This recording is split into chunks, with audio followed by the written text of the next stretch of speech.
हिमाचल के कर्मचारियों को डीए देने के बाद अब जेसीसी बैठक करवाने की तैयारी में सरकार, लंबित मांगों पर बनेगी बात। पूर्व सरकार में हुई थी बैठक, अश्विनी ठाकुर की अध्यक्षता में जयराम सरकार ने जेसीसी को दी थी मान्यता। मुख्यमंत्री सुखविंदर सिंह सुक्खू के कार्यकाल में नहीं हो पाई है कोई भी जेसीसी की बैठक।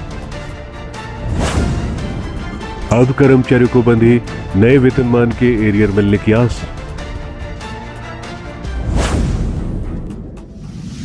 हिमाचल प्रदेश सरकार कर्मचारियों को डीए देने के बाद अब जेसीसी की बैठक बुलाने की तैयारी में है।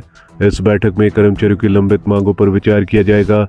कर्मचारी संघों को उम्मीद है कि सरकार वेतन विसंगतियां, नए वेतनमान का एरियर और पुरानी पेंशन योजना जैसी उनकी कई मांगों पर सकारात्मक रुख अपनाएगी। ये बैठक सरकार और कर्मचारियों के बीच संवाद का एक महत्वपूर्ण अवसर है। हिमाचल प्रदेश सरकार कर्मचारियों के साथ संबंधों को सुधारने के उद्देश्य से जेसीसी बैठक बुलाने की योजना बना रही है। हाल ही में कर्मचारियों को 3% महंगाई भत्ता यानी कि डीए मिलने के बाद सरकार और कर्मचारियों के बीच का माहौल बेहतर हुआ है।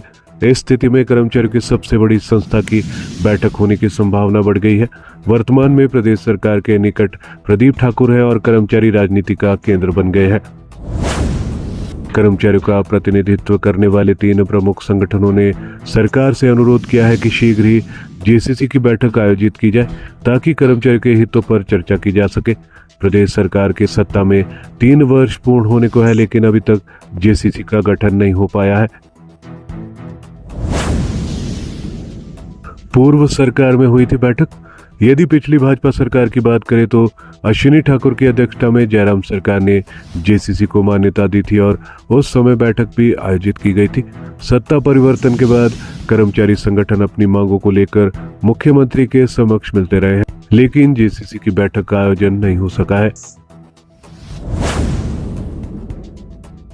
अब इसके बाद एक बार फिर हिमाचल प्रदेश सरकार कर्मचारियों के लिए जेसीसी की बैठक बुलाने की तैयारी में है। इस बैठक में कर्मचारियों की लंबित मांगों पर विचार किया जाएगा। कर्मचारी संघों को उम्मीद है कि सरकार नए वेतनमान का एरियर, वेतन विसंगतियां और बिजली बोर्ड को पुरानी पेंशन योजना जैसी कई मांगों पर सकारात्मक रुख अपनाएगी। हमारे चैनल पर दी गई सभी जानकारियां विश्वसनीय समाचार पत्रों के माध्यम से एकत्रित कर आपको दी जाती है। हर खबर का लिंक डिस्क्रिप्शन में दिया जाता है। किसी भी खबर की पुष्टि हमारे लिए संभव नहीं है। आप हमारी मेहनत को लाइक, वीडियो को शेयर और चैनल को सब्सक्राइब जरूर करें।